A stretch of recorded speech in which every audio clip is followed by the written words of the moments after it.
नमस्कार मित्रांनो, स्वागत आहे तुमचं मराठी टेक मित्र आपल्या यूट्यूब चॅनलमध्ये. मागेल त्याला सहकृषी पंप योजनेमध्ये अजून एक नवीन अपडेट आलेला आहे. यामध्ये काही शेतकऱ्यांचे अर्ज हे आता बाद केले जात आहेत. त्यांची ज्येष्ठता जी आहे ती डावलली जात आहे.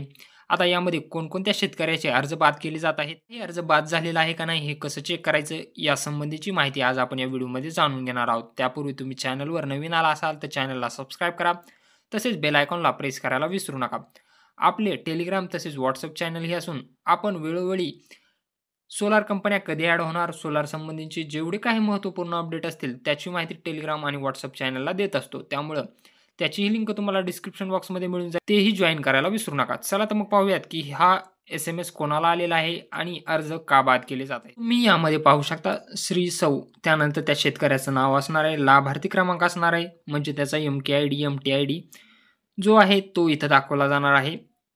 सौर पंपाकरता लाभार्थी हिस्सा रकमेचा भरणा आपण अद्यापपर्यंत केलेला नसल्याने आपला अर्ज प्रलंबित आहे. याबाबत आपल्याला सूचित करून देखील लाभार्थी हिस्सा रकमेचा भरणा न केल्याने आपला अर्ज ज्येष्ठता यादीतून वगळण्यात येत आहे. भविष्यात सौर पंपासाठी आपणास मागेल त्याला सौर पंप योजना संकेतस्थळ भेट देऊन अर्ज करता येईल. महावितरण म्हणजे आता यांचा जो अर्ज आहे तो आता बाद करण्यात येत आहे. बाद का करण्यात येत आहे तर यांना वारंवार सांगितलं होतं की तुमचा लाभार्थी हिस्सा भरलेला नाही, त्यामुळे तुमची जी ज्येष्ठता यादी आहे त्यामधून तुम्हाला वगळण्यात येत आहे. जर तुम्हाला भविष्यामध्ये सौर कृषी पंपाचा लाभ घ्यायचा असेल तर मागील त्याला सौर कृषी पंप योजनेच्या वेबसाईटवर जाऊन तुम्ही अर्ज करू शकता.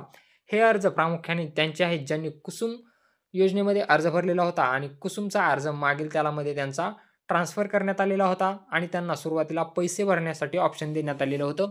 त्यांचा सध्याचा जो फॉर्म आहे तो आता ड्राफ्ट स्टेजमध्ये होता.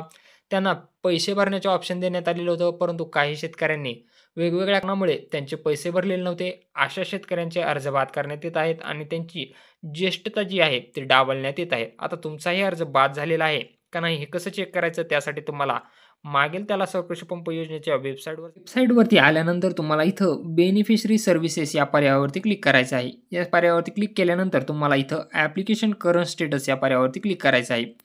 यावरती क्लिक केल्यानंतर तुमच्यासमोर लाभार्थी क्रमांकाद्वारे शोधा असा पर्याय तुम्हाला पाहायला मिळेल. यामध्ये तुमचा जो MKID आहे तो टाकायचा आहे. शोधा या पर्यायावरती क्लिक करायचं आहे.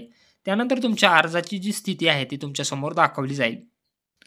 तर यांचा जो अर्ज आहे तो यांनी पंप सिलेक्ट केलेला होता आणि त्यांचा पंप इन्स्टॉलही झालेला आहे. सिस्टीम तपशील सादर केले आहे. जर तुमचा अर्ज रिजेक्ट केलेला असेल तर तुम्हाला इथं स्टेटस तुमचा अर्जाचं रिजेक्टेड किंवा अर्ज रिजेक्ट केलेला आहे असं दाखवणार आहे. तर अशामध्ये ज्या शेतकऱ्यांनी आता कुसुम सोलारमध्ये अर्ज भरलेले होते त्यांचा अर्ज महावितरणकडे वर्ग करण्यात आलेला होता, परंतु त्यांनी पैसे भरलेले नव्हते. अशा शेतकऱ्यांना हे SMS आलेले आहेत. तर असं हे महत्त्वपूर्ण अपडेट होतं. जर अपडेट आवडलं असेल तर चॅनलला सबस्क्राईब करा आणि बेल आयकॉनला प्रेस करायला विसरू नका.